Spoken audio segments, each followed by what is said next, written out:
A little bit about us. We are Pacific Manufacturing, and we were established in 1958 in Phoenix, Arizona. It's a fourth generation company, and there's the 4 generations so far. We manufacture custom upholstered furniture to the design trade, which provides seating, just regular sofas and love seats and chairs, sectionals, and also sleepers. We carry also occasional chairs, dining room chairs, accessories such as ottomans and chaises. We work with residential, hospitality, and contract clients, and you can find out more at FurnitureMakerPro.com, where you'll be able to design your own piece online. We're going to explore uncovering the myths of reupholstery. We found that there are a lot of things out there that aren't exactly true about reupholstery, and they're just preconceived notions. Some of the information that we're going to use in this presentation can be found at merchantcircle.com with the question, is it more cost-effective to have a couch reupholstered or to purchase new? I find that very, very interesting and informative because there were consumers and reupholsterers and manufacturers all weighed in on the subject, so it was a pretty balanced approach. So we asked the question, should I stay or should I go? That wonderful old chair or sofa. Let's take a look at the myths. Well, you've heard it said that it's a well-built frame, so let's reupholster.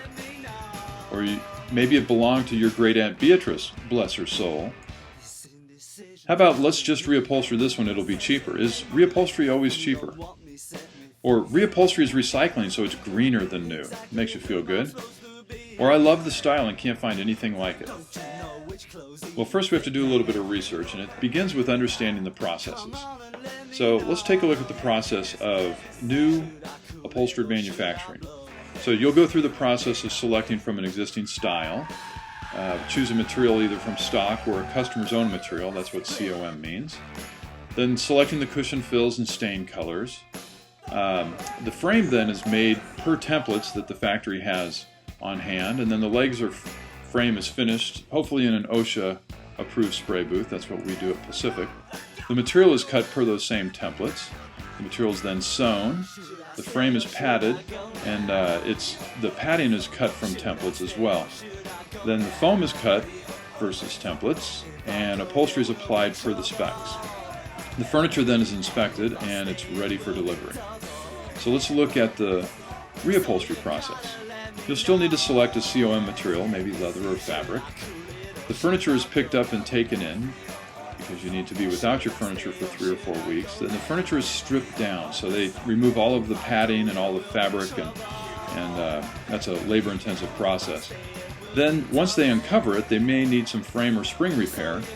And then not all these frames really should be reupholstered, because if they're a dated style, they're 1970s low-slung arms, yeah, it'll come back someday, but is that day today?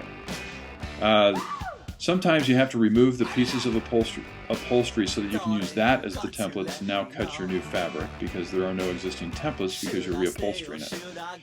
Then the material gets cut, the material gets sewn. Padding is cut then from raw material. Foam is purchased and cut, and the upholstery is applied. Then the furniture is inspected, and it again is ready for delivery. So similar processes, but there's some key variables, and let's explore those. First of all, let me talk about manufacturing new with a customer's own material.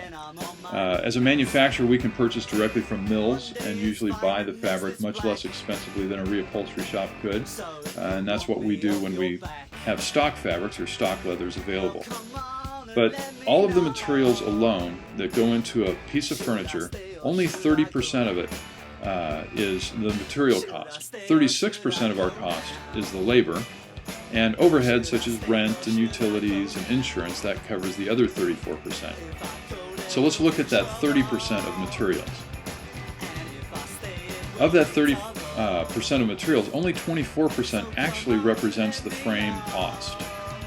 60% is really the foam and padding. With the spiraling cost of petroleum-based products, the foam and padding is really expensive right now.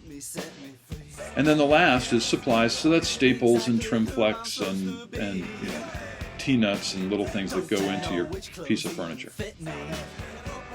There is an exception, and that is bare frame chairs. So if you have exposed wood bare frame dining room chairs, I would always encourage you, if the finish is good and the chairs are not wobbly, that's a good example of when reupholstery is totally appropriate.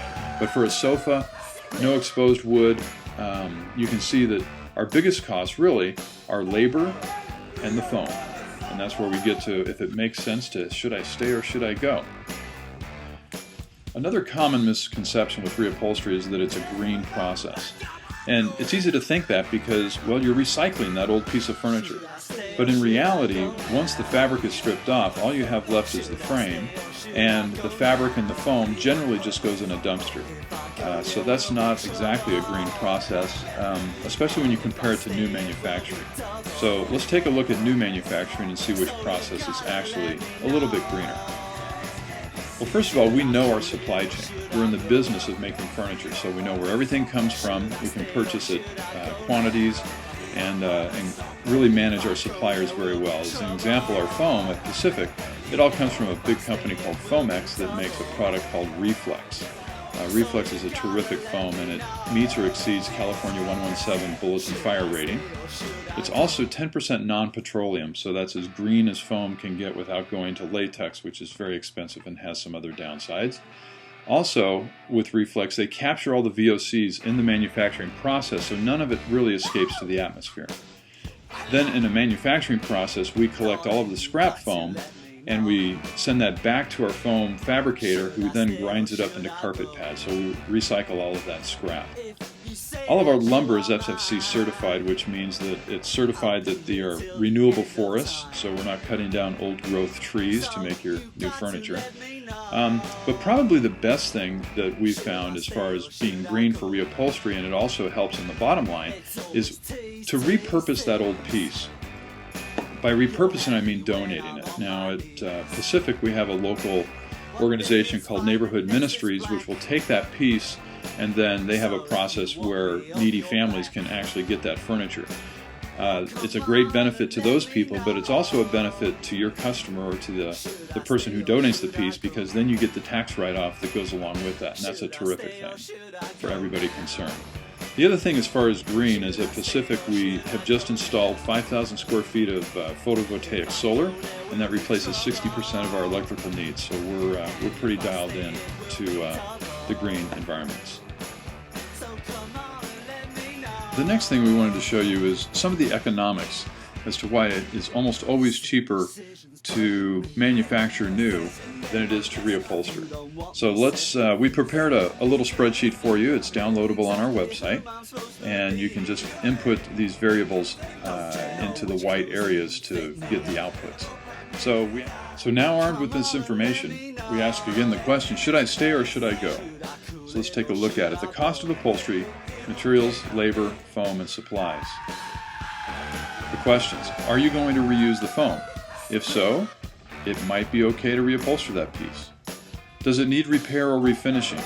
That will affect your bottom line and cost. Is it of sentimental value?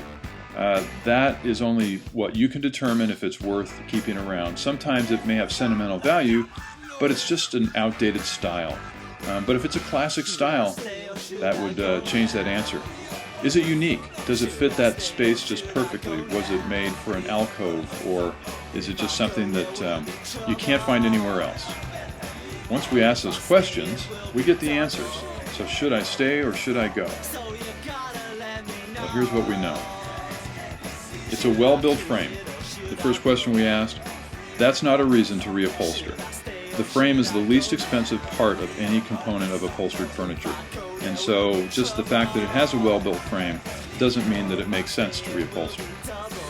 It belonged to my great-aunt Beatrice, bless her soul. That's a good reason to reupholster. If it's got sentimental value, if it's a classic style, if the frame has held up well, it doesn't need a lot of repair, that's a great piece to reupholster. Let's reupholster this one, it'll be cheaper. That kind of depends. It depends upon the foam and the piece, if it has exposed wood or not. Generally, it is not less expensive to reupholster. Reupholstery is recycling, so it's greener than new. That one's debunked. It is definitely not greener than new. I love the style and can't find anything like it. If you can't find anything like it, Reupholstery is perfect. Well, thank you for your time. I hope you enjoyed this little webinar, and visit www.pacificfern.com for more information. Thank you.